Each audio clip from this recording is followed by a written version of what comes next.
You're listening to Sox in the Basement, a production of the Broadcast Basement Limited, where every show is 30 minutes of good and comes from a basement bar on the south side of Chicago. Pull up a stool, pour a cold one, and join us right now for Sox in the Basement.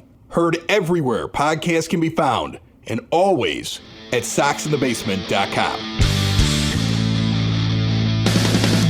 And welcome down to Sox in the Basement. My name is Chris Lanuti, and you are listening to yet another White Sox simulated game using MLB The Show 20 from Sox in the Basement and soxinthebasement.com, brought to you proudly by Cork and Kerry at the Park. Remember, they are over at 33rd and Princeton, and they can't open the doors right now, but when we get back to normal, they will have them wide open and will be waiting for you. And until then, you can still order off the incredible menu.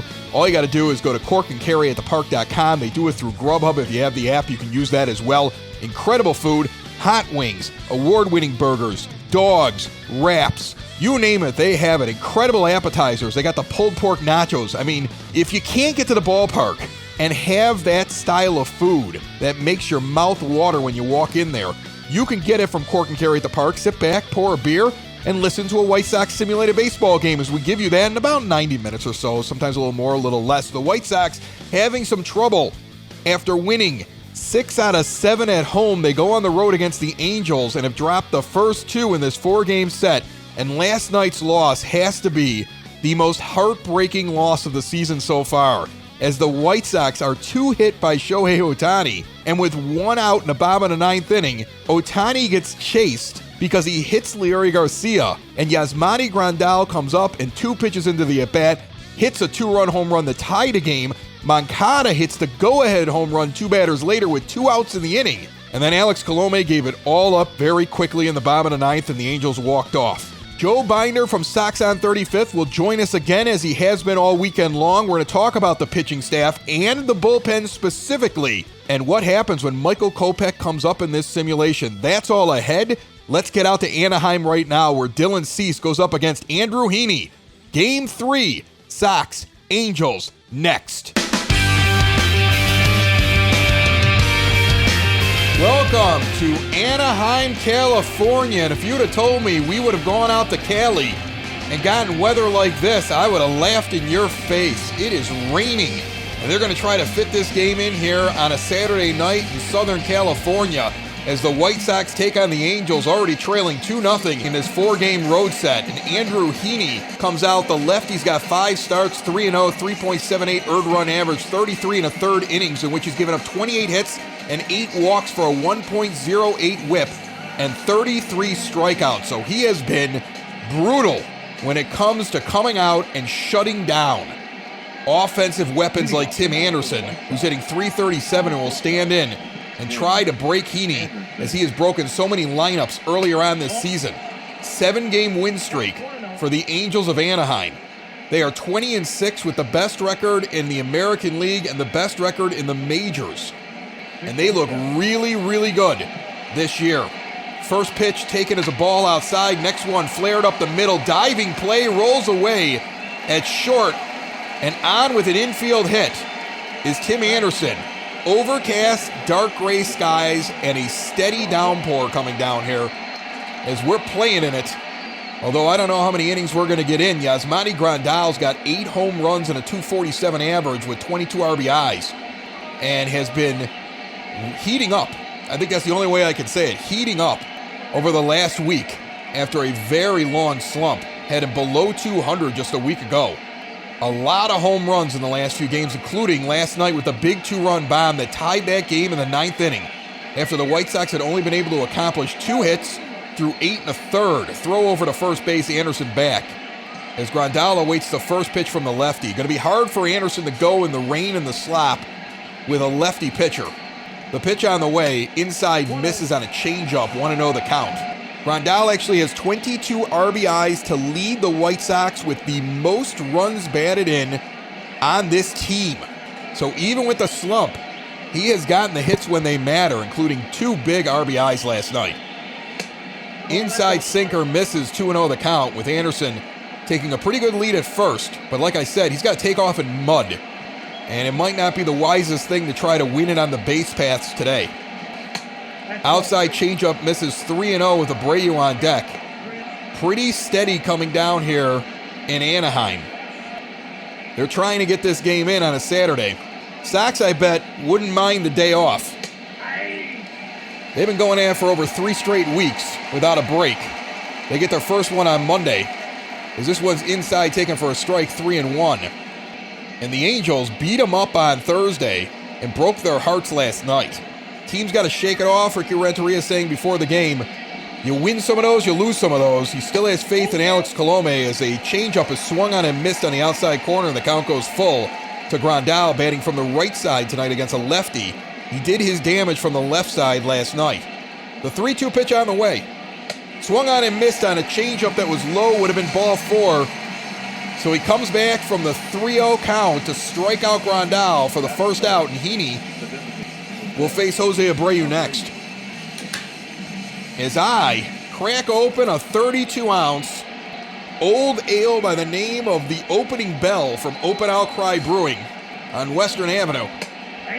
An inside curveball comes in for a strike to Abreu, who's hitting .292 with 7 home runs and 18 RBIs, an OPS of .919. I just want to say thank you very much for them sending this over to me. It's 9.5%, and I intend to drink the whole thing during this game. So I can't wait until the later innings, and I'm sure you can't either. Low sinker misses, 1-1 the count. Over the last 6 games, Abreu has 6 RBIs and a couple of extra base hits, including a few doubles and several home runs. Anderson leads at first. 1-1 count, 1 out. The pitch to Abreu, swung on and missed on a sinker, tailing away. Right now, Heaney's got some movement that's making White Sox hitters chase outside of the zone. The 1-2 pitch misses on a curveball, 2-2 the count. His curveball is not 12-6, kind of comes in sideways. Starts up because he's a lefty, high, and then comes across the plate. This one's grounded on the third base line. Going to be a tough play.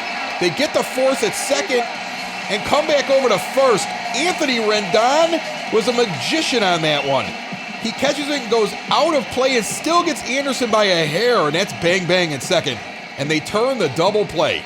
Going into the bottom of the first, no score, and Dylan Cease takes the mound with 5 starts, a 2-1 record, 4.13 earned run average over 28 and a third innings, 29 hits and 11 walks. It's a 1.41 whip and strikeouts of 28 in total. Cease, the big righty, has had a pretty good outing in 2 of his last 3 starts and is starting to put things together. Has worked very well with Grandal, who he's working with today. He's worked very fast. I don't know if they're going to keep that up in the rain here. It's an extra distraction, as the 16-11 White Sox are still second in the AL Central. One of the better offenses in baseball and a high-end pitching staff in several categories. But as Andrelton Simmons steps in and hitting .315 with an 0-1 count, they do not compare to what the Angels have been putting up early on this season. If there is an April juggernaut, it is this Los Angeles Angels team of Anaheim. The 0-2 pitch now. Swung on and missed in the dirt. It's going to be a drop third strike. Grandal comes out in front of the plate to get it and then tosses it down the line into the outfield. Cut off by Engel. So he struck out, and then an error by Grandal on the drop third strike. And the leadoff runner is on. And I'm going to tell you something, folks. I don't know what it is about drop third strikes and Yasmani Grandal, but that is the second error this year where he has had a drop third and thrown it out into right field. I don't know if that's a glitch or if that's something to say about his defense on those plays. But the .262 hitting David Fletcher comes up now, the second baseman, with a runner on instead of 1 out. There are none. And Cease now has to get over a mistake from his catcher. That's like when your best girl cheats on you. Ground ball to short, flip over to second, Mendick over to first. 6, 4, 3. The double play. And there's 2 outs now with Rendon coming up, hitting .289 here in the bottom of the first inning. With a righty on the mound, Trout drops back to the 4 spot. Rendon moves up to the 3rd, a flip-flop, depending on if there's a lefty or a righty. They're both such good hitters, I think you're just splitting hairs. The White Sox today are wearing baby blue, old school, early 70s road uniforms. Going with a retro look after losing 2 straight. They kind of loosened the team up, I believe. And a 1-1 pitch here on the road in the rain. Swung on and missed 1-2. He tried to check it up. So quickly, Rendon is 1-2. Cease working quickly. Inside pitch fouled off. He's going right back at it, trying to quicken the pace. Swung on and missed on a slider, tailing away. Rendon goes down swinging, and the inning is over. After 1, no score. Leading off the second inning will be Yoan Moncada, hitting .355. Can you believe he was 0 for 15 to start off the season? And then when they moved him from the 2 spot to the 3 spot, he started leading the team in batting average. He has settled in nicely to that role. He takes a low inside curveball, 1-0 the count. Took the night off on Thursday. Played well last night. Had the home run that took the lead in the top of the 9th inning, but it was all for naught. And a changeup outside is taken for a strike, 1-1 the count from Heaney. The next offering, outside misses on a sinker, 2-1 the count. Earlier tonight, Indians played the Yankees. That game is now final on the East Coast. Indians win that one 5-3 in New York. Swung on and chopped to first. Sliding play by Pujols over to first where Heaney covers and beats Moncada to the bag. And there's one gone, and the 5-hitter, Eloy Jimenez. He of the .256 batting average, but the OPS over 1,000. The biggest power threat right now in the lineup by the numbers. Takes an outside curveball for a strike, 0-1 the count. Detroit beats San Diego in Detroit 8-4. Chopped down the third base line, foul. Rendon is guarding the third base line. Swung on and missed on an inside curveball at the knees.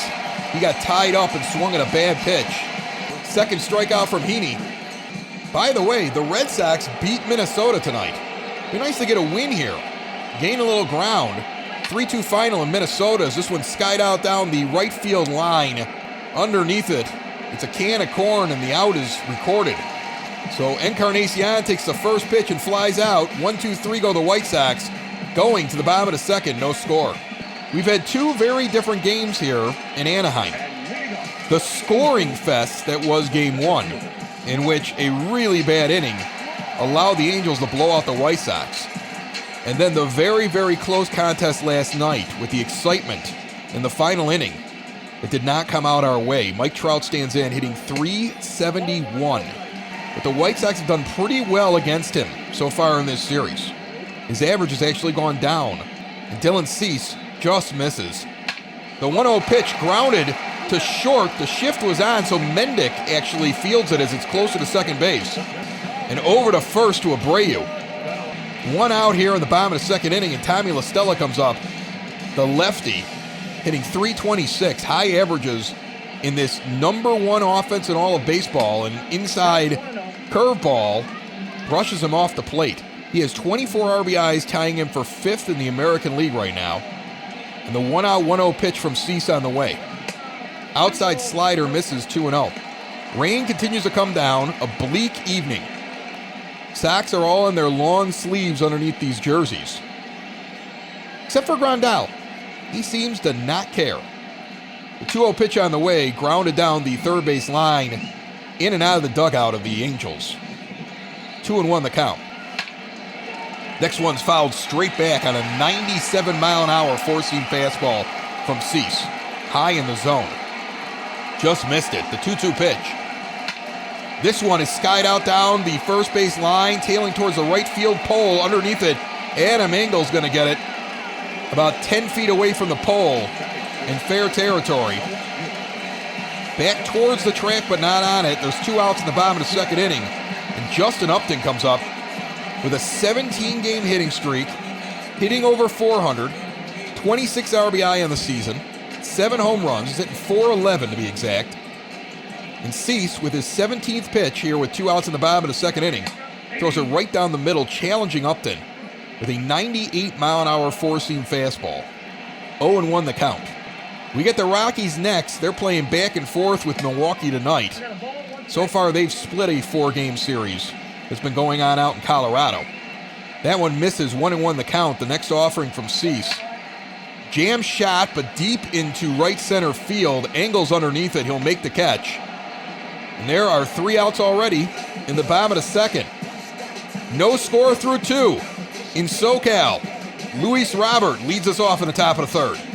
As Luis Robert steps up to the plate, we are going to talk to our family waterproofing solution guest of the game. And once again, Joe Binder is back on the line from Sox on 35th. And Joe, last night, a difficult finish for the White Sox. But one thing that has stood out, with the exception of last night's performance by Alex Colome, is overall, the bullpen has been very, very solid as we've been going on early in this season. Now, the one difference is, during the simulation, is that first pitch is outside 1-0 to Robert. During the simulation, I have to set the lineups, do the substitutions, and do the pitching. I'm not actually throwing the pitches, but I'm deciding who comes in and when. So I manage like I would normally manage. Just handing it over, 1 inning here, 1 inning here. A guy comes in for like the last batter of the inning, whatever I need to do. Am I over-strategizing because Ricky Renteria tends not to do that? Or is this what Ricky's going to do now that the rebuild is over? What are your thoughts as you see what's going on right now in these White Sox simulated games, as Luis Robert strikes out on a check swing inside and there's the first out of the third inning? Joe? I think what we're seeing in the simulation is more realistic of what we'll see from Ricky. I think Ricky can't do what he's done in the past, where he keeps the leash going too long and you see a reliever give up 2 or 3 runs in a game. He's got to limit the damage, and this year and moving forward throughout the years of contention, we're going to see more arms who can prove to be beneficial arms to this bullpen, and not just those guys from AAA who you call up for a day or two. But these are big relievers who can shut down a team, and if you manage them wisely, like what we've seen in the simulation for the most part, you can shut down teams late in the game. And the White Sox can have one of the best bullpens as long as it's managed correctly, and I think Ricky will do that more, and hopefully we'll see that more, whether it's this year, whether we get baseball, or next year and beyond from there. As Adam Engel swings and misses on his second pitch. First one was inside for a ball. 1-1 from Andrew Heaney. Engel is 0 for 7 lifetime against Heaney with 4 strikeouts. But he's been doing well against lefties, hitting .400 so far on the season in his limited platoon action. And he's 3-1 now after 2 quick pitches. Miss outside with Danny Mendick on deck. I got another question for you, Joe, before I let you go. Let's see what happens here with Adam Engel. With 1 out in the top of the third inning. The pitch. Inside misses on a sinker. Engel goes down the first base. So the Sox have a run around with 1 out in the top of the third, with Mendick coming up, the 9-hitter, playing second base. So let's talk about the starters and the inevitable promotion of Michael Kopech. We're talking about the idea of bringing him up sometime in early to mid-May, because I think that's what the Sox would have done to manipulate a little bit of service time. I know he got a full year last year, but he only got about 6 weeks in 2018. So if you can wait a little over 6 weeks, you get another year of control. And I think, in my skepticism, I think the White Sox would have done that, especially with how they were set up here to start off the year. 1-0 pitch now to Mendick to strike, a changeup on the inside corner with Engel leading off of first base. So when Kopech comes up, who do you dump? Because Reynaldo Lopez has been incredible so far. Cease is starting to come around. And Gio Gonzalez has been shaky now recently, and it would be nice to add a left-hander. What do you think, Joe? That's a great question. I mean, when I was looking at this during the offseason when the White Sox were making moves, I had Reynaldo Lopez and Gio Gonzalez as the 2 that I would consider going to the bullpen just for those long relief innings and just spot starts here and there. But, I mean, right now it's so tough because I really did not expect it from Reynaldo Lopez in the simulation, especially.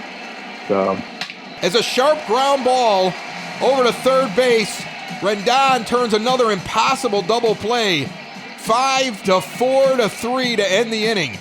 And I want to thank Joe Binder from Sox on 35th for joining us as we were concluding there, talking about who we're going to put in the bullpen when Kopech comes up, or whether or not we even put Kopech into the bullpen. I'm going to tell you, I'm personally right now leaning towards Gio Gonzalez going into the bullpen as a long reliever, to add an extra lefty, even though that will mean only 1 left-handed starter in the rotation. I like the versatility, and Jace Fry is really not a full inning kind of pitcher from the left side. And so I'm leaning towards that right now, but I don't know. We'll see what happens, and we talk to people every Wednesday during the regular Sox in the Basement show, and we've been doing it live at 10 a.m. on Wednesday mornings. This one's shot over to first base, an unassisted 3 ground out to lead off the inning, and Cease has 1 out, and Jason Castro comes up, the 8-hitter and catcher, for the Angels now with one out here in the bottom of the third inning. So it'll be interesting. Make sure you check out the weekly show that we do at 10 a.m. on Wednesdays, myself and Dave. We do it live on the Podbean app, and then if it's good, I didn't do it this week because I was by myself. Dave couldn't jump in. So if it's good, we'll make it on demand as well. Everywhere podcasts can be found, and always at SoxInTheBasement.com. 2-0 pitch now to Castro. Swung on and chopped down the third base line. 2-1 is the count. And don't forget, Joe Binder is the founder of Sox on 35th, the world-famous White Sox blog, and they're doing post-game stats, showing you the box scores, showing you the team stats. They're covering every game of this simulated season, just like they would cover a regular season, with analysis and everything like that. We're really appreciative of that. And Joe will be back tomorrow to talk a little bit about the real world of Major League Baseball and whether or not we're actually going to have a season this year. As it continues to rain in Anaheim, and there's a 3-2 count with one out on Jason Castro, who hit a home run on Thursday night for the Angels as part of the onslaught when they won 12-4 against the White Sox. And he walks on an outside pitch from Cease, who grimaces, but knows he missed the strike zone. So there's a runner on with one out in the bottom of the third, and Albert Pujols hitting .270 in the 9 spot. Can you even imagine saying that out loud 5 years ago? 10 years ago. Holy cow. Anyway, Pujols in the 9 spot, Cease on 28 pitches here with one out in the bottom of the third. And Castro on first base is not a threat to go. And in the rain, the first pitch misses on the outside corner. Next one catches the inside corner, four-seamer, 1-1 the count to Pujols. No score, bottom of the third. I've already talked to Joe Binder from Sox on 35th. He was our third inning guest, as that's a four-seam fastball for a strike.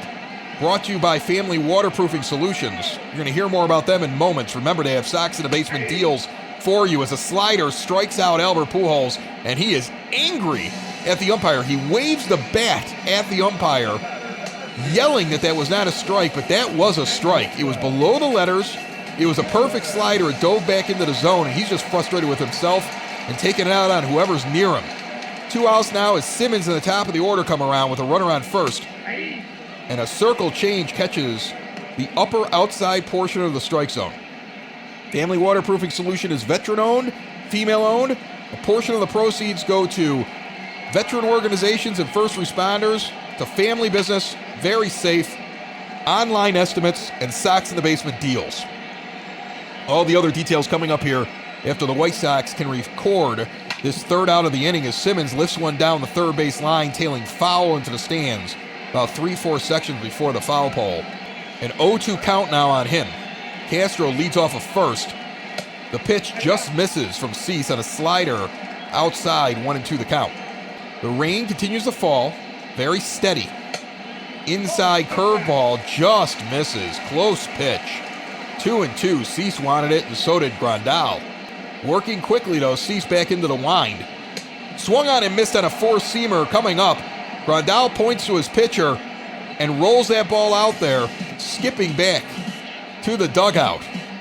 Both pitchers feeling it early, no score through 3. Foundation issues not properly handled can be costly. Family Waterproofing Solutions is owned by Ken, a veteran of the United States Marines, and his wife Maria, making them a veteran-owned business and a female-owned business that will diagnose and repair wet or leaky basements. And while they're located on the Sox side, Family Waterproofing services the entire Chicagoland area and Northwest Indiana. And now, after taking time off to ensure they can do things safely and securely for you, Family Waterproofing is back in business and doing jobs. Plus, part of the proceeds for every job that they do are donated to veteran and first responder organizations who support our frontline defenders. And currently, Sox in the Basement listeners have access to special pricing when they contact Family Waterproofing Solutions now, 708-330-4466, or visit them today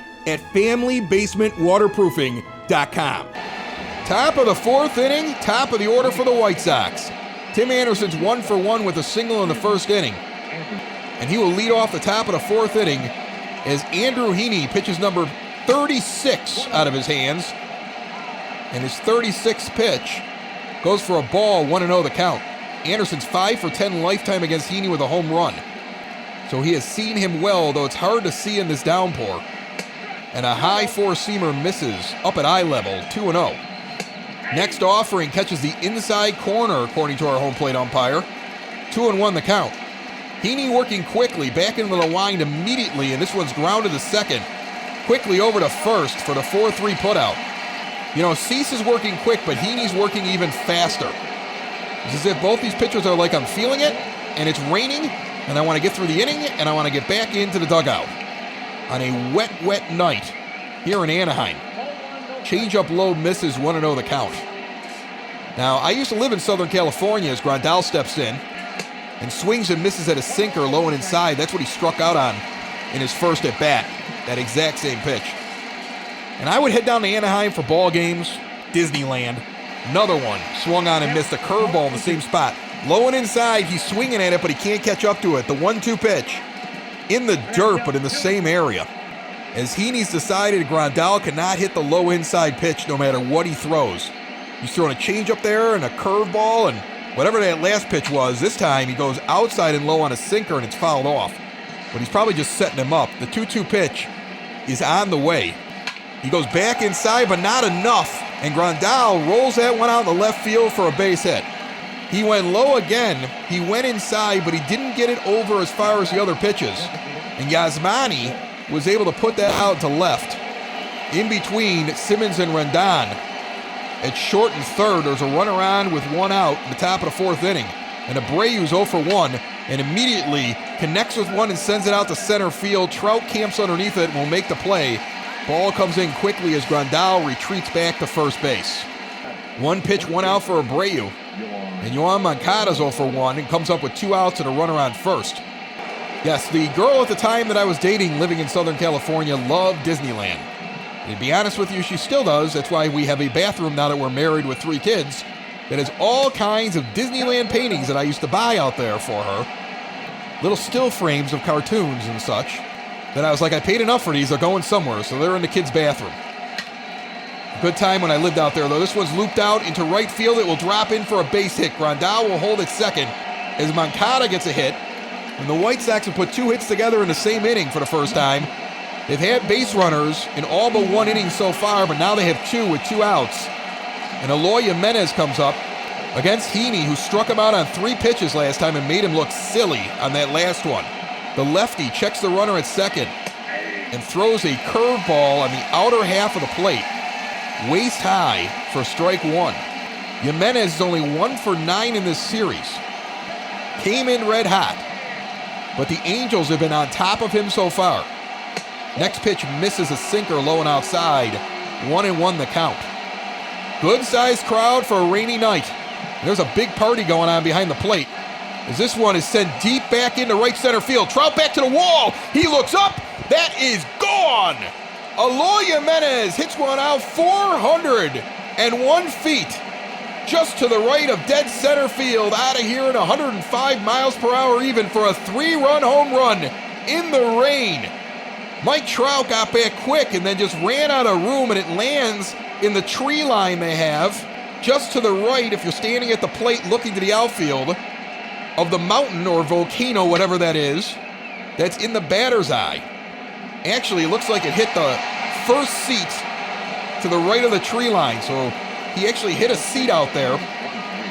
A beautifully hit, hard hit ball. The White Sox are up 3-0 with 2 outs in the top of the fourth, so they had a runner on. They got down to 2 outs, a 2-out single to right by Moncada, and Jimenez, with only his second hit of the series, it's a 3-run home run, and we're up 3-0. Encarnacion, it only took him 1 pitch to fly out the last time up. He's seen 2 so far, and he's 1-1 after he fouls off that offering. Heaney works so quickly, it's hard to keep up with him as the sinker goes below the knees. 2-1. He's got 54 pitches now with 2 outs in the top of the fourth.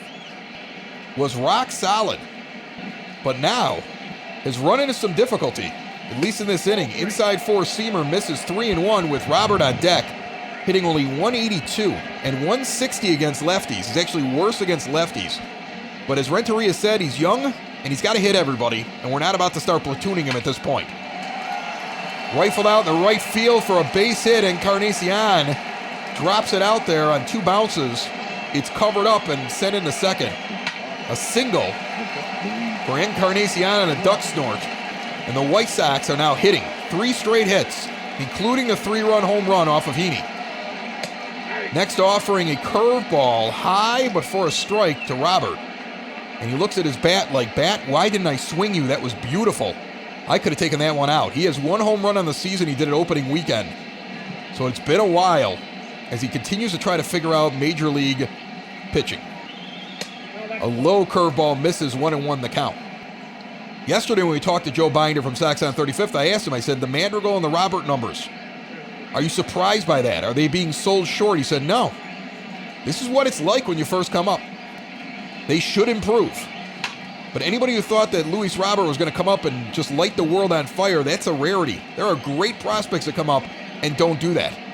And you know what? I'm going to point to Vlad Guerrero and even Eloy Jimenez at the beginning when they first came up. Yoan Moncada had a rough time when he came up. Look what they're doing now. This one's grounded out to Rendon. He flips over for the force at second. The inning is over, but not before. Eloy Jimenez with the big stroke out into the swirling winds and rain here in center field. 3-0 White Sox. Going into the bottom of the 4th, David Fletcher is 0 for 1 with a ground out in the first inning, hitting .259. In that 2 spot normally and regularly for the Angels, and Cease wasting no time. The righty throws a 4-seamer a little high for a ball, 1-0 the count. That was his 39th pitch here, leading off his 4th inning. Rain is starting to let up a little, but it's still coming down. Slowing, but it's still really dark out there, so this could just be a quick respite. A 1-1 count now, as that one's fouled off. The next offering just misses low. Borderline call at the knees, 2-1. This 9.5% Old English Ale is going down nicely. I can't wait to make up new words later on in this game, as this one's popped up to second base. Mendick backs up into the grass underneath it, makes the play. Mendick's at second today. Encarnacion's at first. I probably have called it Abreu once or twice. I always forget who's over there. Encarnacion's at first, Abreu's DHing. Anderson's at short. Moncada's at third. Grandal behind the plate. That's a strike from Cease, the pitcher, to Anthony Rendon. Jimenez is in left. Engel's in right. Roberts in center. Engel has been getting the start every time there's a lefty pitcher. He might be getting the start all the time now. Nomar Mazara has been brutal, not only offensively, doing nothing at the plate, but he is committing really bad errors, including one last night that contributed to the White Sox blowing it in the bottom of the 9th inning. Rendon swings and misses at strike 3, tailing way outside. Cease sets him down quickly, his 5th strikeout of the game. He's got 2 outs in the 4th and is looking sharp. And up comes the number 4 hitter in the lineup, Mike Trout. His 2nd attempt against Cease. He's 0 for 1 as Dillon sits on pitch number 45 and delivers. Outside 4-seamer misses, 1-0 the count. The Asterix brought extra trash cans today as they beat the A's 14-13 in Houston. And the Rangers beat Seattle 5-4. They put together a few wins in a row now after having that big slide that we were a part of as we beat them up 3 out of 4 last weekend. The 1-1 pitch to Trout, swung on and missed on a 4-seamer in the outer portion of the plate. He's 1-2 now. Dillon would like to go right after him for a very efficient 4th inning. He delivers. Outside slider, Trout does not bite. And a pitch tailing away, 2-2 now the count. Quickly, Cease into the wind, in the dirt. 3-2 to count goes full. Cease touches his nose and signals something to Grandal. A little bit of talk between the two of them, almost in sign language, and a delay from Cease before he comes at Mike Trout with the full count. Here he goes. Sent out in the left field. It will drop in. You can cancel the post-game show. The first hit for the Angels. Now coming in a second is Trout. The throw from Jimenez, and he buries him with a great put-out from left field. Mike Trout challenged Eloy Jimenez. That's about the 4th time he has thrown out a guy trying to get into second base against him. Somebody changed the scouting report. Eloy Jimenez is not to be run on. It goes as a single, which ruins the no-hitter. I mean, I'm not saying he had one. I mean, he had one with 2 outs in the 4th. But Trout is out trying to stretch a single into a double at second base. And we're in the top of the 5th inning with the White Sox leading 3-0. And Andrew Heaney, sitting on 60 pitches, goes after Adam Engel with the .400 average, who walked the first time up, and he immediately sends one to second base off the glove of a diving David Fletcher. He keeps it in the infield, but Engel too fast and gets to first base safe on an infield hit. It looked like it was just going to be a single. Fletcher did everything he could just to get his glove on it. Did an excellent job to keep that in play in the infield, but could not recover quick enough to get Engel at first base. First pitch to Danny Mendick, the second baseman, batting ninth, high and inside for ball one as Engel leads off the next offering. Low and in the dirt, swung on by Mendick, gets away. Engel running to second. He's safe under the tag. You saw that ball get away. It's going to be a wild pitch by Heaney. And Engel advances 90 feet to second. So Mendick's up. He's 1-1. And Engel now has made it to second base. Heaney checks the runner. Mendick squares the bunt and pulls back on a changeup outside. So now Mendick trying to advance Engel with the bunt. He had to pull back. Let's see if he does it again. The 2-1 pitch as they check second. Here comes the bunt. He pulls back again on a sinker, 3-1. Heaney going for the quick pitch right away to try to stop Mendick from figuring out what he wants to do. Let's see what he does here. Outside, he walked him. Mendick will take his base. So now no outs in the top of the fifth with Anderson coming up. He's 1 for 2. Mendick and Engel are at first and second. Let's see what they end up doing here. And they're going to replace the pitcher. Joe Maddon's done. He brings in Julio Teheran. We saw him on Thursday, 7 games with a 2-0 record. He had a 3-inning save the other night against the White Sox, 14 1/3 innings, 3.77 earned run average. Lefties hitting 207 against him, but righties hitting 357. And there's a righty in there right now in Tim Anderson. He's got a single. He's one of your better hitters, but Sox may try to advance the runners like they did with Mendick. We'll see what they end up doing. As now there's a right-handed pitcher in instead of a lefty. Anderson squares the bunt. He's going to lay this one down perfectly to Rendon. They're going to go over to second, and they're going to get the force, but Anderson's safe at first. So Mendick's out at second base. Rendon chooses to go to second. It was a close play at second. Anderson easily in at first. So first and third now with 1 out. TA on second. In the slop in the rain, I don't know if he's going to try to steal, and Yasmani Grandal moves over to the left side where he's had several home runs this week. And the first pitch, inside slider taken for a ball from Teheran. So there's 1 out in the top of the fifth. Sox lead 3-0. They advanced over Engel. He stands on third base. Grandal's job now is to hit one deep or a base hit, and Anderson can easily go first to third and score Engel. Throw over to first. They're trying to see if Anderson's going to try to get to second and put more pressure on. Again, though, the rain has been coming down. It started to let up, but it has not let up all the way, and the field is a mess. Grandal fouls off a four-seamer down the line, 1-1 the count. The pitch. Low, taken for a strike at the knees on a borderline call. Grandal is looking at the ump like, I didn't get that all the time with my guy. But it's 1-2 now, a pitcher's count for Teheran. Former starter for the Braves, now in the long relief role for the Angels. Joe Maddon likes bringing him in early. Outside four-seamer, 2-2. Like he brought him in for 3 innings on Thursday. He's back here with 1 out in the fifth, and actually no outs in the fifth he came in. Four-seamer fouled off as Grandal protects, 2-2, the count is even. Anderson leads at first, he'll stay there. Swung on and missed on a four-seamer up and in the zone. Grandal can't get it. That's a K, and there's 2 outs, and Abreu's going to have to get it done. Now it's try to get a base hit. And Jose has had a rough night at the plate, 0 for 2. He's had several home runs in this series.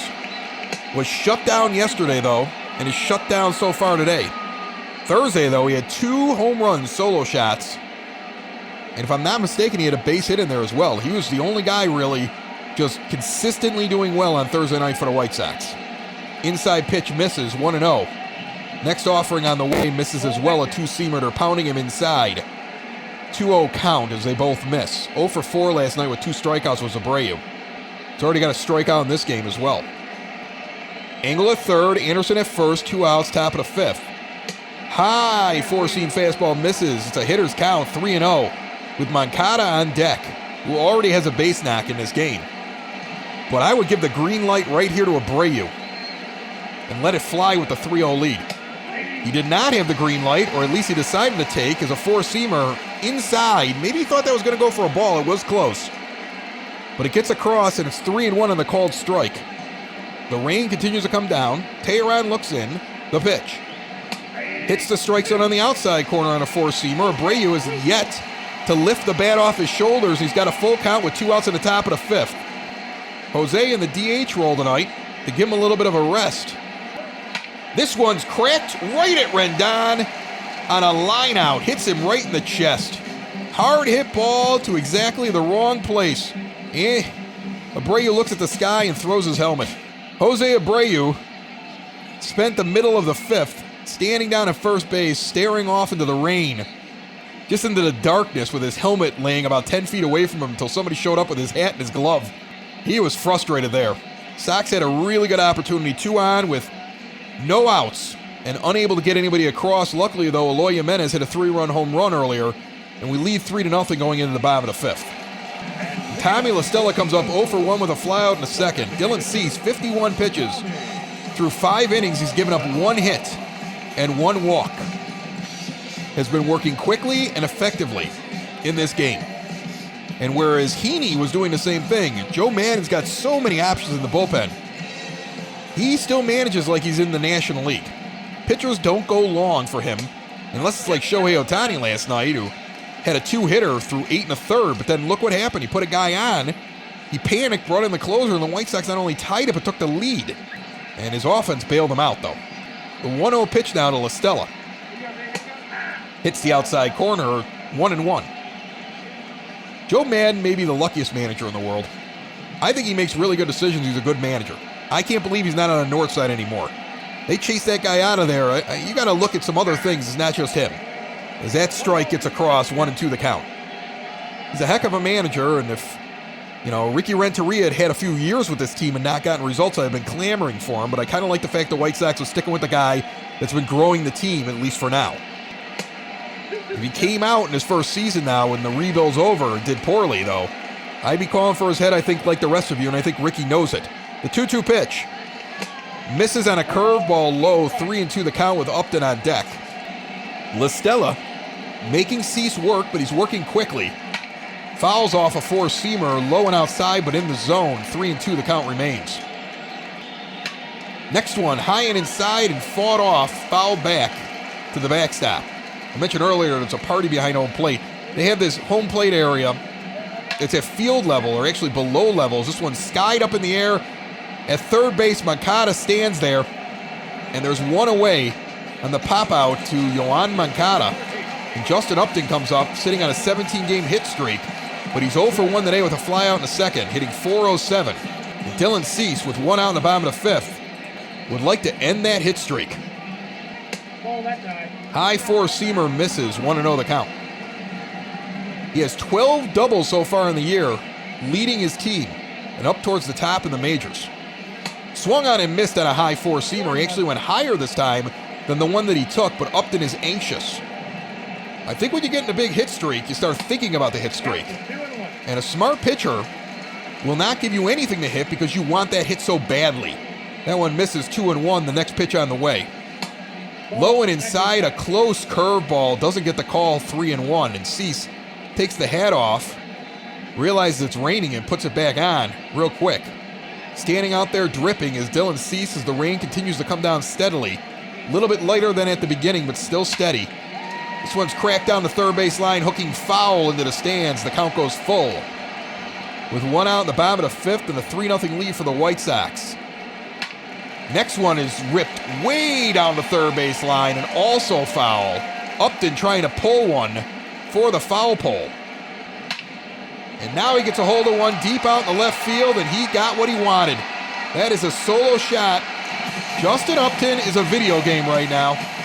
394 feet. The first 2 in that last 3 pitches. He had a 3-pitch sequence there at the end when it was 3-2. The first one was low and curved foul near the pole. The second one was a towering shot that went past the pole but was foul. This one, he puts out in the left about a section and a half in fair territory to foul pole and watches it as he trots down the first base line. It's 3-0 White Sox as the Angels get on the board. He is the deadliest hitter in baseball right now. He's having quite the April as Brian Goodwin, the lefty, stands in. And Cease on 66 pitches with 1 out here in the bottom of the 5th throws a wicked curveball and a swinging strike. 0-1 the count. We know when you're playing with the lead and the guy's that hot, you go, well, luckily I didn't have anybody on base and I'm still up by 2. And I've been pitching well besides this, so now back to work. And hopefully Grandal will keep the young pitcher on track. Sets up inside of the zone, and Cease put it right in the glove, right on the inside corner of the plate for a taken fastball. 0-2 the count. He is still throwing very accurately. It's going right where the glove is set up. This one low, just below the knees. But they had the glove set up there. When you look at Grandal right now with Cease, he works him quick. He puts the target there. Cease goes right into the wind, and I would say 9 out of 10 times he's hitting exactly where the glove is. He calls for a high pitch here. Let's see where it goes. This one did not get high enough, and it's ripped down the third base line, but will hook foul. So similar to what happened with the home run, and those instances when he doesn't hit the glove, the Angels hitters are ready, so he's got to find that glove. Now he gets it exactly where Grandal called for it. He went for the same spot just out of the strike zone, high above the letters, and swinging underneath it is Goodwin for the 6th strikeout for Cease today, and 2 outs in the 5th inning. And another lefty, Jason Castro, steps in, hitting .286, and the moment he set himself, Cease throws a 4-seamer just missing the outside corner. 72 pitches now for the righty, with 2 outs in the bottom of the 5th. This is his most laborious inning, and he's not thrown near 20 pitches yet. A high slider misses 2-0. Yeah, they got him packed in there behind home plate. They got one of these things where, like, you stand below the field. Your waist, if you're standing, is right at the ground level. It's like a little dugout area. It's like a party area back there.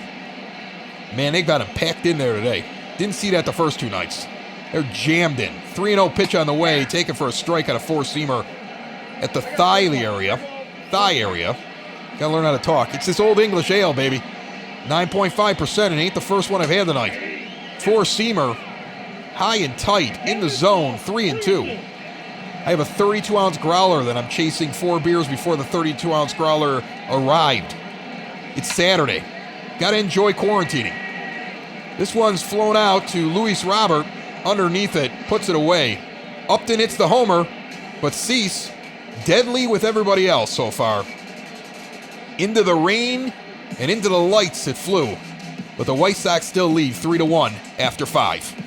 Top of the 6th inning, Yoan Moncada comes up. 1 for 2 with a single and a run scored. Hitting well. There's no other way to say it. In his last 3 games, 3 RBIs.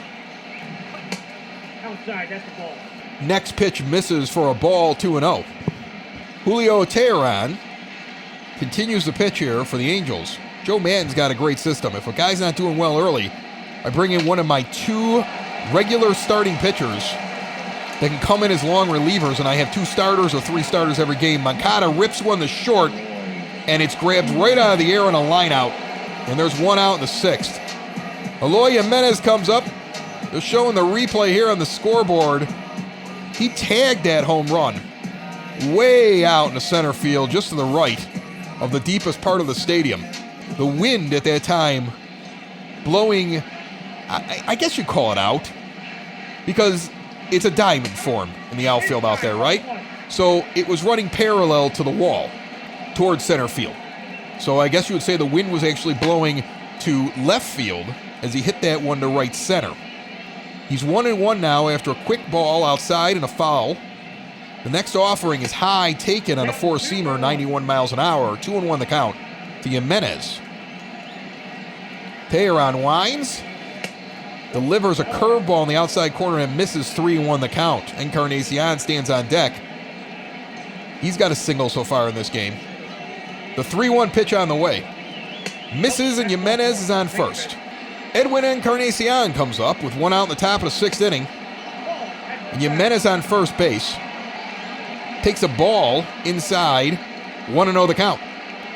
Remember, this Sox in the Basement simulated season, and every episode of Sox in the Basement is brought to you by Cork and Carry at the Park, as a low slider misses. 2-0 the count. 33rd in Princeton. One day we'll be back. I don't know if we're going to be wearing like blinders made out of plexiglass on either side of our faces when we're in bars and restaurants, like a horse at a racetrack. But at some point it's going to open up. It has to. And they will be there with open arms and really good food. And they still have that food available to you right now. Support a local business. Use Grubhub or go direct to corkandcarryatthepark.com. It is 3-1 now to Encarnacion after he fouls one off and takes another one inside.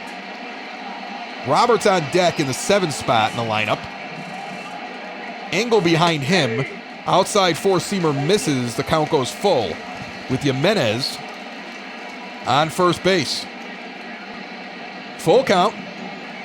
Jimenez goes into motion. Swung on and chopped foul down the third base line. I think the White Sox put a hit and run on there. Encarnacion got his bat on the ball, but it wasn't straight. Now they're paying attention to Jimenez. They go to the plate. This one's fouled off. Jimenez stayed home there. He did not run. Count remains full. Next pitch ripped deep down the third base line, curving just foul on a line shot into the crowd. Next one's fouled off deep down the first base line, and Encarnacion all over Teheran, but can't straighten it out. Now he hits one way back down the third base line, and it hooks just foul. Would have been gone. Edwin takes ball 4, because Teheran's like, I can't give him anything close. He threw that one so far out of the strike zone. He was like, fine, big man, take first base. Edwin Encarnacion did everything except get it out in fair territory. 2 of those would have been home runs in that sequence. And were just foul down the line. One down the first base line, one down the third base line. That line shot landed in the crowd way back there. As Luis Robert comes up with one out in the top of the 6th. And the righty against the righty Teheran takes a ball slider low below the knees. 1-0. And Madden now has stepped up on the top step. He is very anxious. This guy loves to pull pitchers. He walked up there now. He's folded his arms, shaking his head. You know, his team's 20-6, Joe. Why don't you calm down? Next pitch is outside, four-seamer, 2-0. It's like Madden's determined to prove they should have never gotten rid of him on the north side. I agree with you. They shouldn't have. Next offering, inside pitch foul down the third base line. 2-1 count. Jimenez on second. Encarnacion on first. Robert with the pitch on the way. Fouls this one down the first base line. 2-1. I'm sorry, check that. 2-2. It was 2-1. Next offering. Swings and misses at a four-seamer. As Teheran pumps his fist. That would have been a ball, too. He just reached for it. It feels like after so much success last year, Luis Robert is in his own head right now. And Ricky Renteria is going to have to work with that youngster. As Adam Engel comes in, he's 1 for 1. He came in because there was a lefty starter. Now he's got a righty pitcher. But even with his splits, I take him over Mazzara any day of the week and twice on Sunday. That guy's been brutal at the plate and really bad in the field. You got a lead, so he's staying in the game. The 0-1 pitch is fouled off, and quickly 0-2 is Adam Engel with 2 outs in the top of the 6th. Just like yesterday, and even in Game 1, the White Sox have put a lot of runners on base, but have been unable to score them unless it's a home run. Chopped over to third, Rendon over to second. The 4th out, Teheran's out of the game. We're going to dive into the numbers of this series so far. And the White Sox leaving runners on base. Midway through the 6th, they lead, though, 3-1 in this one. It's dark, it's raining, the game is official, let's call it, ump. As Albert Pujols comes up, the 9-hitter, 0 for 1 with a strikeout in the 3rd, and Dylan Cease stands out there sopping wet on 77 pitches. Let's talk about the White Sox and how they have not been able to score runs in any other way except for a home run. They had multiple home runs on Thursday night. 2 by Abreu, 1 by Garcia, 1 by Anderson. All 4 were solo shots. They had 4 runs total in that game. Last night, the White Sox had 2 hits against Shohei Ohtani until there was 1 out in the 9th. When after Garcia was hit by a pitch, Grandal hit a 2-run home run and Moncada hit a solo shot. Tonight, the only runs scored are off of a 3-run home run by Eloy Jimenez. The White Sox, meanwhile, have put runners on base in more innings than they haven't in this series. That's true. Over all the innings in the series, more than half of them, the White Sox have had a runner on base. And in 40% of those innings, they've had a runner in scoring position. And in over 30%, they've had 2 guys on. So an 0-2 count to Pujols as he fouls a few off. An outside pitch misses 1-2. So here's the problem. The Angels have no problem putting you on base. But unless there's a home run, the White Sox have been unable to knock in a run in this series. And it's very against what they've been doing up to this point. This has not been a trend. Inside fastball gets him looking. Pujols goes down looking twice in this game. 7 strikeout for Cease. When he was a kid, and he was watching Albert Pujols while he was like 10 years old, if you would have told him you're going to play a game in Albert Pujols' home park and you're going to strike him out twice looking, Dylan Cease would have grinned ear to ear and kissed the closest girl to him. Consequences be damned. And Simmons comes up and immediately puts a single into center field for a base hit that almost takes Cease's head off. Robert flips it into Mendick. There's a runner on first with 1 out in the bottom of the 6th. David Fletcher comes up 0 for 2 with a pop out and a ground out. A runner on first and Simmons. He's got a little bit of speed. Again, though, tough traction here in the mud. The pitch on the way, swung on and missed in an outside slider, chasing it. Fletcher has scored 19 runs. He's touched home plate 19 times. He's tied for 8th in the American League with that stat right now. A slider gets across 0-2. Cease with 87 pitches, 57 of them strikes, 30 balls. He's been on point and looks to finish off the 6th inning strong. Chop the second, Mendick will try for 2, flips to Anderson across the first, dug out by Abreu on a bang-bang play at first base. 4-6-3, double play White Sox, end of 6, the Sox lead 3-1 behind Dylan Cease. And Dylan Bundy now comes in for the Angels. We saw him on Thursday as well. 12 games so far this season, he's 3-1. Danny Mendick's gonna lead off. So this is the trend with Joe Maddon. If I have a starter that gives up the lead or looks shaky in any way, I pull him early. I let Bundy and Teheran come in and pitch 2-3 innings each. He used them for 3 innings each. Andriese started on Thursday, went 3 innings. Bundy went 3 innings. Teheran went 3 innings. Angels won 12-4, but at the time that he pulled the starting pitcher, Sox were all over him. Last night, he gets Ohtani, goes 8 1/3. His closer blows it for him when he jumps the gun. And the Angels' offense digs out their manager, as Mendick is 2-1 now after going 2-0 and swinging an inside curveball for a strike. And then tonight, quick hook again for the starter. Teheran comes in first, now Bundy. Now they're not going 3 because they're probably a little tired from the other night, but they're both going to see action on Thursday and Saturday in this series. The 3-1 pitch just hits the zone, low and outside. 3-2, the count is full with Anderson on deck. Again, the White Sox lead 3-1 here in the top of the 7th inning. Mendick's 0 for 1 in this game. He also walked. The pitch, high and inside, almost hit him on the shoulder. He gets out of the way, but it doesn't matter. That's ball 4. So a runner on first right away here in the top of the 7th inning. Mendick's got good speed, and he could steal a base. Low and in the dirt, it gets away, but not enough. Mendick retreats back to first base as TA is 1-0. He's hitting 3 for 14 against Bundy lifetime. And man, Joe Maddon is an anxious guy for a team that's got the best record in baseball.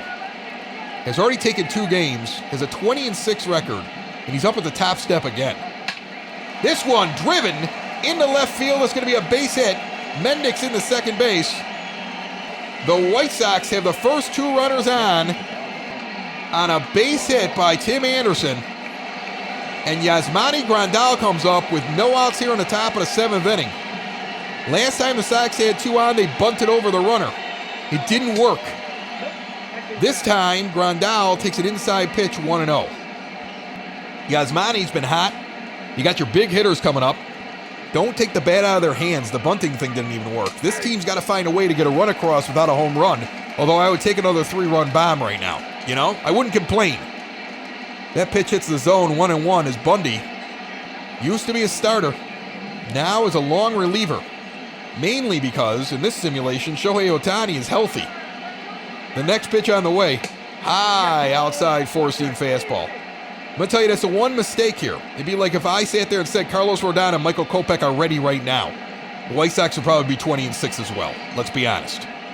Trying to do this as straight up as we can, and hopefully you're enjoying it. The 2-1 pitch coming in from Grandal. An outside slider, 3-1 the count. Abreu on deck. A hitter's count. Mendick on second. Anderson on first. Bundy doesn't even check them and throws ball 4 low.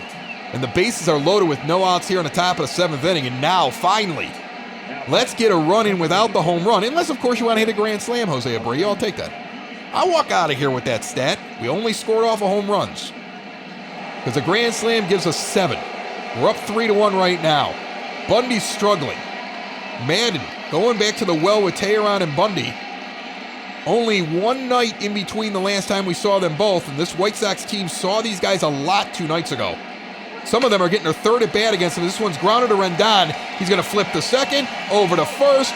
Another double play started by Anthony Rendon, but a run will score, and a runner will advance to third. So there are 2 outs as Mendick crosses the plate and Anderson's in at third base. On the double play, 5-4-3. Anthony Rendon has started 4 double plays over a third, and some of them have been at a high degree of difficulty. He hits, he plays great defense, and I love this guy up here, Yoan Moncada. I think he could be an MVP candidate, but I have been totally fine with him playing second base this year and Anthony Rendon at third. But the White Sox seem not to be interested as Moncada lifts one high into right field, can of corn. That's the 3rd out. White Sox get the first 3 on, scratch across 1 run, and midway through the 7th, lead by 3, 4-1. It'll be the middle of the lineup for the Angels against Dylan Cease here in the 7th, sitting on 88 pitches. The righty against the righty Rendon delivers, and his 89th pitch of the game is a 98-mile-an-hour 2-seam fastball down the middle for a strike. So he looks sharp and wants to keep rolling. Next one is high, misses on a 4-seamer, 95 miles an hour. 1-1 the count. Sox lead 4-1. Bottom of the 7th inning. But I will not start feeling at ease until this game is over after you saw what the Angels did to us last night in the 9th. And you might see Colome at the end of the game here. It'll be interesting to see if after the Angels were all over him and it was like they knew what pitch was coming in the 9th inning, will he come out the very next night?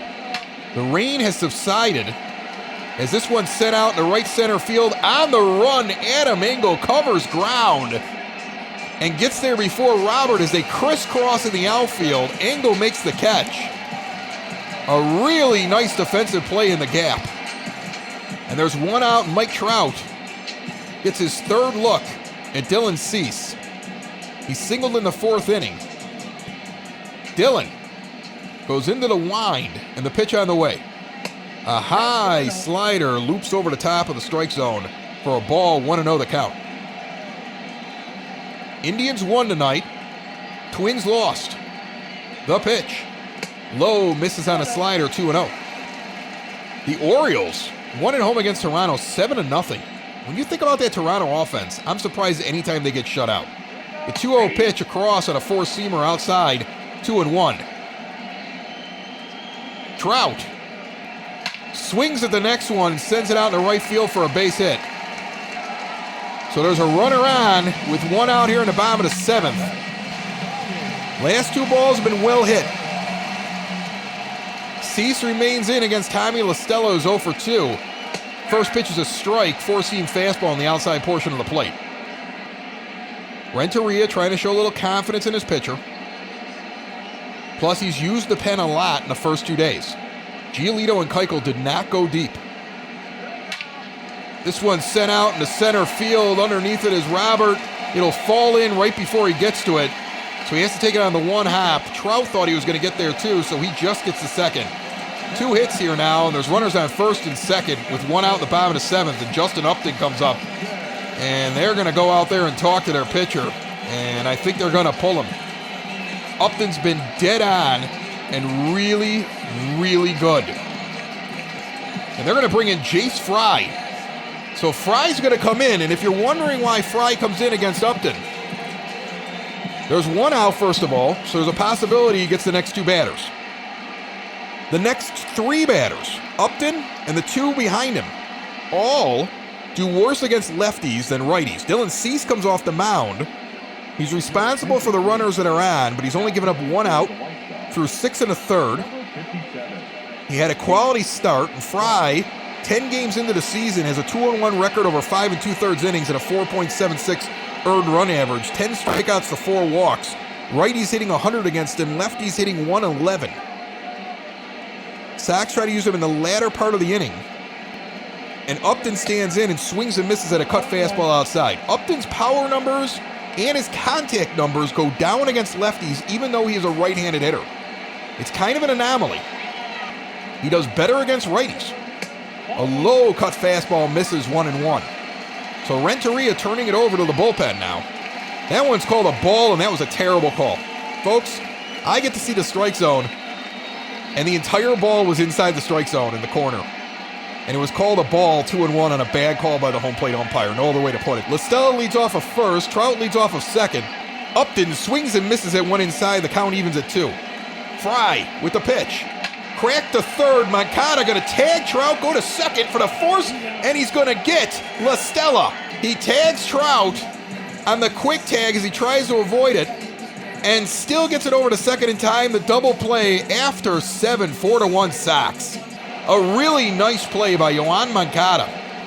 Gets the ground ball, and he's right in the base path.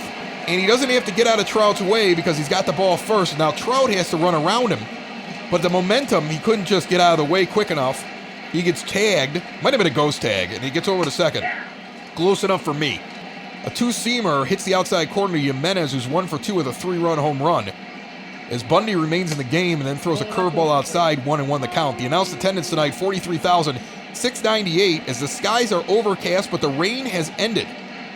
Just a wet field now as a changeup is fouled back, 1-2 the count.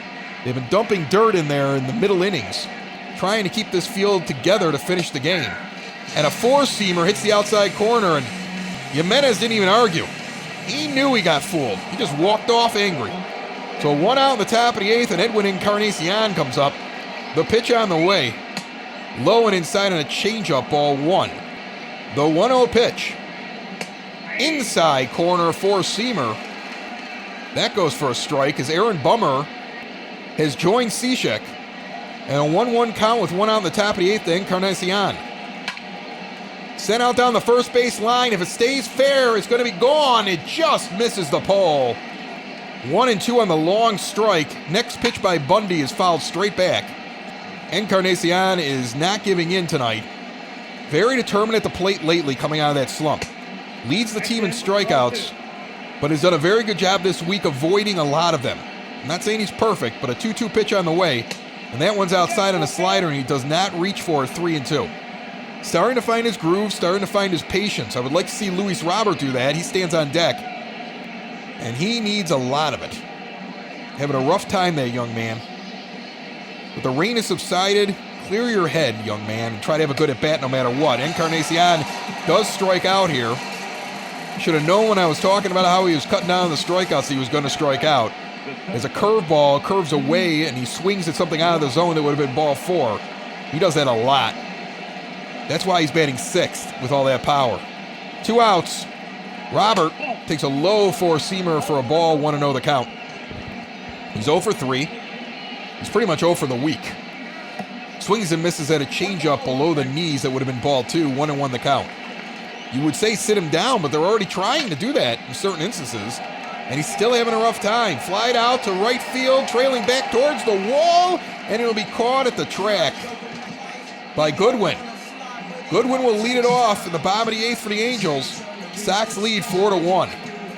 Jace Fry is going to remain out against Goodwin because of the matchup to start off the inning. First pitch sent out into center field for a base hit, so 1 pitch in order to run around, and Ricky Renteria immediately regrets that decision.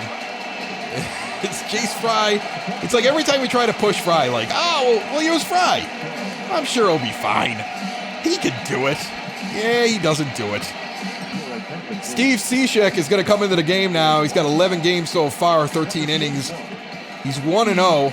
He's got a save under his belt in 1 opportunity, 15 strikeouts and 7 walks. Opposing hitters are hitting under 140 against him. That's both sides of the plate. Renteria gives him the ball with no outs in the bottom of the 8th and a run around on one pitch from Fry. And Castro steps in, swung on and missed on a sinker. I think the plan would have been if Fry could have gotten the out, you might have even pushed your luck with Castro, who has a very difficult time with left-handed pitching. But so did Goodwin, and first pitch, he was all over it. 0-1 count on a swinging strike. The next one, inside slider taken, 1-1 the count. I'm sure Renteria told his relief pitcher, don't worry about that guy that Fry put on. Even if he scores, we're still winning, so you take care of your inning. Not your guy. The next pitch on the way. Swung on and missed on a sinker tailing away, 1-2 the count. Cishek looks very sharp right out of the gate. Sometimes it takes him a batter to get warmed out. He's looking sharp in that 1971 road jersey with the baby blues and the script writing that the White Sox are wearing tonight. Still has the high stirrups. And the sidearm pitcher from the waist delivers. A low pitch that rolls away but not far enough from Grandal. Runner holds. 2-2 the count is even. The next pitch on the way. Low misses on a sinker. Count is full. Pujols on deck. 4-1 White Sox. Runner on first. Bottom of the 8th. No outs. Fouled back. Sox dropped the first 2 games of this series. Have led this entire game since they took the lead. This one's hit down the line. It will go just foul. About 4 seats away from the pole. I think it would have been short too by Castro. 3-2. And he strikes him out on a slider looking. So Castro felt it, but the next pitch got frozen on one right down the middle, and he nods his head and tips his cap to the pitcher because he was outsmarted there. 1 out now on the strikeout in the bottom of the 8th inning, and Albert Pujols comes up 0 for 2 with 2 strikeouts. Cease struck him out both times looking. And this first pitch is a slider low and outside for a strike that catches the zone. Each team has grounded into 3 double plays tonight. The White Sox have had double plays start from all 3 positions, second, short, and third. The Angels have had all 3 of their double plays start from Rendon. Plus, he made another amazing play on a force out. He's been a magician over there and has been holding the White Sox down to only 4 runs. The 1-2 pitch to Pujols is swung on and missed on a slider. Low at the knees, he went over the top of it. 2 quick strikeouts for the White Sox reliever. So he's got that runner still frozen on first with 2 outs in the bottom of the 8th. And up comes Simmons, 1 for 3. Had a hit his last time up. And one diving away a slider from the zone. He lays off of it. 1-0 the count. He's hitting .316 so far in the season with 16 RBIs, 3 home runs. He's got a runner with moderate to good speed who does not steal very well at first base. As an outside pitch misses, 2-0. Cishek likes to stay low in the zone. Sinkers and sliders. As he throws a sinker right there, low in the zone, just above the knees. He's 2-1, but every once in a while he comes up. That's what he did to Castro. With Pujols, he stayed down, and Pujols thought he was going to come up. He had been watching the at-bat in front of him. So he outsmarted the last 2 batters as they guessed wrong. This one's fouled back on a low inside sinker. 2-2 as he continues to pound low on either side of the plate. The next delivery comes up high and inside and misses. A 3-2 count again. When he comes in, he works the plate, and Grandal seems to enjoy calling the game for him. They work well together. The next pitch, inside, just misses. Grandal looks back at the umpire. Cishek shrugs. It was close. Puts his hands on his hips and circles the mound. So now there's runners on first and second with 2 outs here in the bottom of the 8th inning, and Fletcher comes up. Sox lead by 3, 4-1. You know how quick that can change. The Angels, they're like that movie Angels in the Outfield right now. Everything they touch turns to gold. And they have a high-strung manager in the bullpen who's up again with his arms folded at the top step. Get that guy a drink. I'm going to ship him some. 2 outs, bottom of the 8th. David Fletcher takes a sinker low. 1-0 the count. Angels fans jumped up like it was the most exciting thing they've ever seen. I mean, their fan base is showing up every night, selling out. And I'm going to tell you something right now. California baseball fans are aloof. They show up late for games, but they show up. That one misses low, too. 2-0 the count. 2 outs, bottom of the 8th inning. Cishek looks in. The pitch. Hits the outside corner. Waist high. 2-1. He came up on Fletcher. Fletcher's 0 for 3 with an average about 260. You got to go after him. This one's fouled off down the third base line. 2-2 the count, because guess who's up next? Anthony Rendon, and you do not want the bases loaded with that guy. The next pitch. Charged out into right field. It falls in for a base hit. Runner's going to come around and score. It's 4-2. And Rendon is going to come up. I keep calling him Rendon. I think it's Rendon. At least it's not Rendon. I'm not calling him Rendon. Stupid Southside accent. They're going to come out and talk with Steve Cishek. The only run that's in is Jace Fry's run. But he's got 2 guys of his own out there, and it's 4-2. Now, Rendon is much better against lefties than he is against righties, at least power-wise. He gets hits pretty much at the same pace. So although Bummer is ready, you'd almost be feeding him to the wolves at this point. So the question is, do you believe in your pitcher? And they are going to say that they believe in Steve Cishek. 4-2, 2 outs, bottom of the 8th, 2 men on. First pitch misses just outside on a sinker, 1-0. And I'm starting to think our pitcher's getting squeezed, and this huge crowd is influencing the umpire. Coming out of a rebuild, you got to start to learn how to win games like this. The next pitch. Charged out in the right center field. That ball is going to be caught on the run. Luis Robert with a big running play that looked like it was going to land at the track. Puts on the afterburners and shocks this crowd here in Southern California. Cishek escapes, and we go to the top of the 9th. Adam Engel comes in. He's 1 for 2. Bundy continues the pitch, takes a low four-seamer that he offers at, not very well. 0-1 the count. Next one's low. He takes that pitch, 1-1. The ball out to Robert, it looked like Engel at first was the guy who was going to have the best chance, but it was tailing away from him. Robert never gave up and makes that play on the run at the track, runs into the wall. But at first, he was in a trot watching Engel. And then it was like he noticed Engel couldn't get there, and he went into another gear. I was preparing to tell you that drops in and we're in a tie game. And then Luis Robert showed the defensive skills and the speed, and that he is a freak of nature, and once he figures out this game, he's going to be a freak in all aspects. As the count goes full against Adam Engel with Mendick on deck. Bundy continues to pitch for the Angels. As they don't go to the bullpen as often as you would think, they just keep using all these starters in long relief roles. He misses at an outside four-seam fastball and walks Adam Engel. So the leadoff runner is on. Sox with a 4-2 lead are probably going to try to figure out how to scratch away and get another run. Mendick and Engel, you got to decide, are you going to steal? Are you going to bunt? What's the plan? The pitch on the way. Quick drag bunt attempt. He misses, 0-1 the count. So it was like he was trying to bunt for a hit on the first one and catch him off guard. He didn't drop the bunt until the last second, but he got a strike out of it. Next one, he squares early and lays down the sack bunt to second base, only plays over to first. Mendick advances Engel to second. So there's one out here in the top of the 9th inning. And now Madden is bringing in a relief pitcher.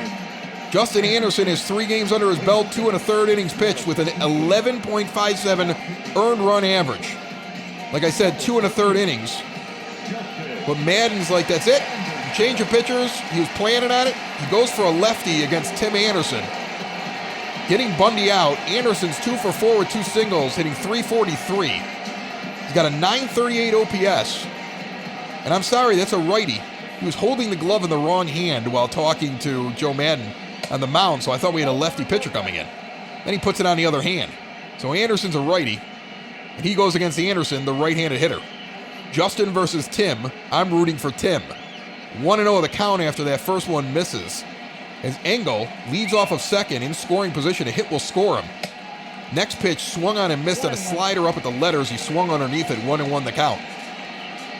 On deck is Yasmani Grandal, who will bat lefty likely. The switch-hitting catcher. A four-seamer hits the outside corner. It was taken for a strike. 1-2 quickly to Tim Anderson. Big right-handed pitcher goes into the line, and Anderson fouls this one off, protecting on the inside corner. Count remains 1-2. Quick look at Engel. Back to TA. The pitch. Low and outside. Misses on a slider. 2-2. Trying to get Anderson to chase. Next pitch outside on a slider. 3-2 to count goes full. Again with Grandal and his 8 home runs and team-leading 22 RBIs. Standing on deck. The pitch. Swung on and missed at ball 4. Anderson could not lay off a slider. It started off right down the middle and dipped low and away. He got fooled. There's 2 outs. And again, these Angels don't let base runners score very easily. The 2-out pitch to Grandal hits the outside corner on a four-seamer. 0-1 the count. The pitch from Anderson swung on and fouled off. 0-2 pitch on the way. This one's fouled off as well. Engel moves. This one's fouled off as well. Adam Engel's been taking big leads as if he's starting to run early. He wants to score if it's hit. Next pitch inside taken for a ball. 1-2. Grandal hacking. He's 1 for 3 in this game. He hacks one time too many and swings over a slider in the zone. So the relief pitcher, Justin Anderson, comes in. He strikes out 2. We go to the bottom of the 9th. The White Sox hold a 4-2 lead in Anaheim. Aaron Bummer is going to come in here in the bottom of the 9th inning. He has 11 games, 13 2/3 innings with a 1.32 earned run average, 18 strikeouts to 3 walks. Lefty's hitting 227, righty's hitting 148 against him. He's got the righty Trout here, who takes a cut fastball down the third base line, foul, and is quickly 0-1. Sox lead by 2 in the bottom of the 9th inning. Bummer trying to close it down. Trout fouls this one down the first base line, 0-2 the count. Colome is warming, but Renteria elects to go with the lefty after Colome was just eaten alive last night. And Bummer has been very effective so far against these Angels hitters. Swung on and missed. Trout goes for a sinker outside, and he sat down for a strikeout. So Bummer gets the first out. Let's be honest, he's probably the best pitcher we have. The fact that he's not a closer is surprising because I think eventually he will be one. In 4 pitches, he takes out the best player in baseball. And now against La Stella, who's a left-handed hitter, and this is one of the reasons why he's in, because now he's going to get some lefties. And he throws an inside strike. 0-1 the count. Next guy up is Upton, who does not do as well against lefties. Remember, they brought in Fry against him last time, and he was effective. Sinker low misses, but it's swung on. 0-2 the count. So he threw that one way outside the zone, and La Stella offered at it as it was like leaving, like it was in the glove. I think the umpire was about to call ball, and then he swung. Next pitch swung on and missed on a high-cut fastball, 3 pitches, and now there's 2 outs. Aaron Bummer's like, I'm not getting swept here in Anaheim. Justin Upton comes up. He's got an 18-game hitting streak, hit a home run earlier. 2 outs, nobody on, bottom of the 9th, and the first one is low. 1-0 the count.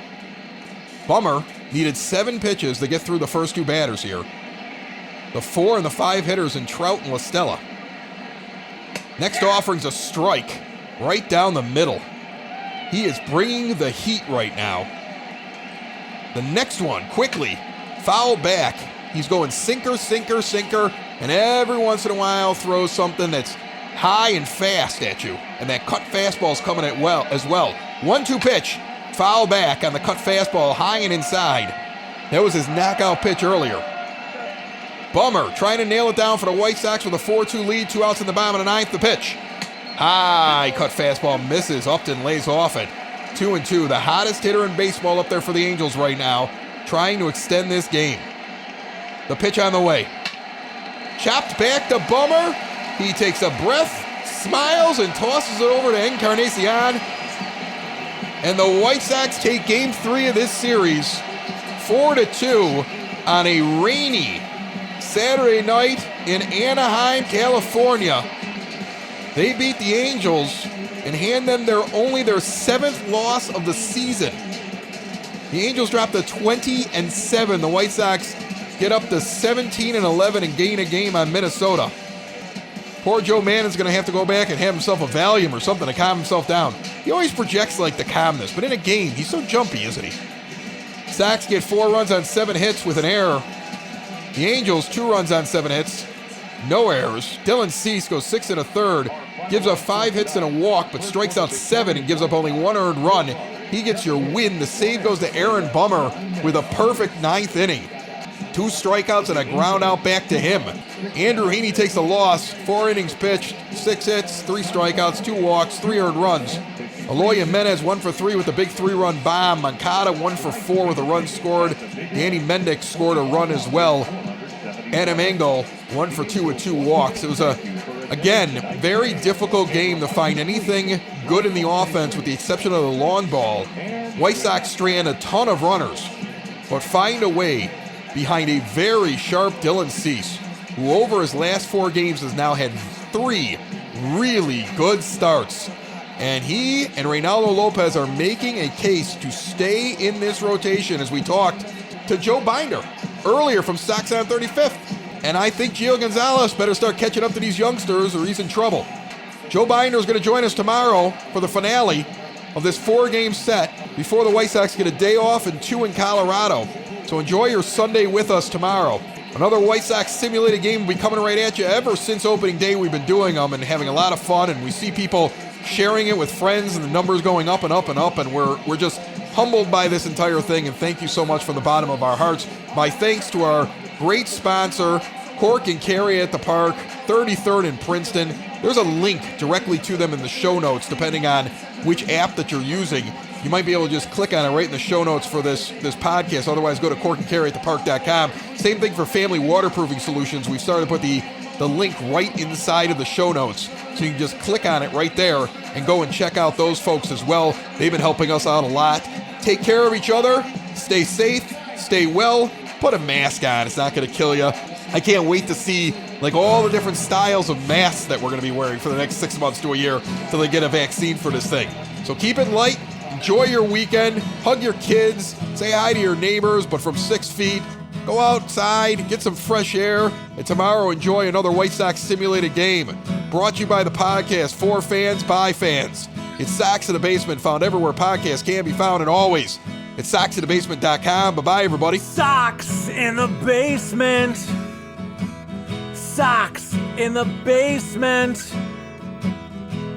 Sox in the basement. Sox in the Basement. Heard everywhere podcasts can be found, and always on soxinthebasement.com.